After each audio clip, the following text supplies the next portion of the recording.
Hi, I'm Brian from Mntra, and we're here visiting from Montreal. We travel all over the world, and we sample ultrasonically. So we get basically audio up to the 100 kilohertz level, and then we create instruments out of things like volcanic rocks and bells and things that you would normally be able to not get polyphonic sound out of, but then create them into these beautiful, lush, playable instruments. And we have a whole line of them. We have around over 20 of them, all with beautiful animated interfaces that are actually real interfaces. These are not just eye candy. You can actually use it as a real instrument, and they have basically they control a deep matrix of sound transformations that you can do so much with. You've got sequencers, you've got global effects. It's really like a huge library of sounds that you can access, and really things that you would never be able to find anywhere else. So that's our sort of main line with our instruments, but we are really here to show what's coming. We've been at it for over 3 years, and actually even a couple of years before that, trying to figure out how we can create spatial sound on another level. And what we have here is the first GPU-powered spatial reverb. This thing runs right now, literally 540 IRs simultaneously at the same time.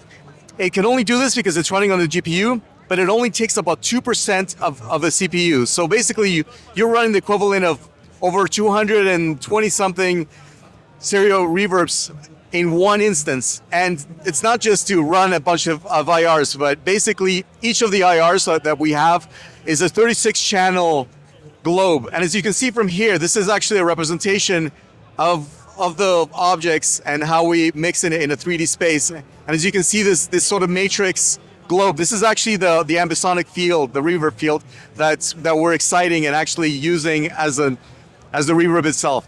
But what's special about this is that with these 3 reverbs here, you can basically cross-modulate between them and feed them dynamically. So we have actually 64 inputs.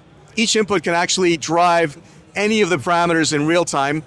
And as you're doing this, you can also add LFOs and be able to, like assign it to things like the reverb mix, different parameters like the azimuth, the distance. You can even take the whole scene and rotate it in real time and move it around as if you're, really your imagination is the limit. And one thing you'd be wondering, like, okay, why do you need so many tracks? Well, what happens is that in these ambisonic reverb fields, you're getting actually, like, the reflections are way more complex and way more natural than you would get with a stereo reverb or even a 5.1 array. You're getting so many different points that they all resonate together in one cohesive unit. And what happens is that if you're mixing spatially through these fields, it's a lot more forgiving because you're not doing fancy processing. It's just like literally the reverbs are just themselves just reacting as if you're in that space for real. So for us, like what we realized very quickly, and I was even surprised myself, how seamless it is to upmix and downmix. So we actually we're agnostic in terms of format. We support everything from binaural stereo to quad, cube, 5.1, 714, up to even ambisonic X36 channels. So really, you can just do one mix, and from there you can cover any format at any kind of delivery necessity, and you're covered with this.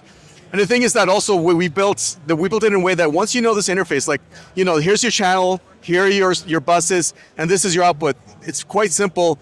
You can basically get to mixing and do something that would take literally like 10 different tools to even try to piece together, but it wouldn't be able to pull it off because this is all running on the GPU seamlessly.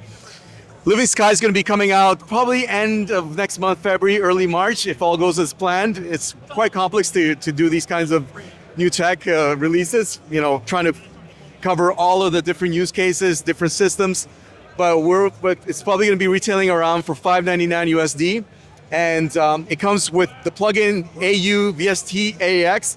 And it also, as you can see here, it also has a 3D interface that you can basically go in there and visualize. It's not just a visualizer, you can literally control the objects as well. And whatever you see here is a one-to-one control. As you see the azimuth here, you're moving around the objects and the tracks. It's basically because we've been working with video game companies for so long, we just wanted to really make sure that gaming technology and reactivity and 3D flow workflows actually get used, because it's not even being used that much in the industry. To be honest, we're, as audio people, we're kind of behind, of just wanting single knobs, like, literally like maybe 30, 40 years back. So we just kind of want to, with everything we're doing, we're really trying to bring it to what we can do now. And the thing is that what we wanted to do with Living Sky is not just make it a mixer, but really a reactive instrument. So with everything that we have in here, with all the LFOs, you've got up to 32 different LFOs that you can automate, the reactive envelope gains also. You can basically do whatever you want to do. You set up your mix as a reactive field, and then it does what it does, which is a different state of mind. But once you get into it, it's actually a lot of fun, and you might be pleasantly surprised. Thank you so much. Oh, and if you want to check us out, you can check out us at Mntra.io, mntra.io. And if you just reach out via support, and we'll be happy to answer any questions.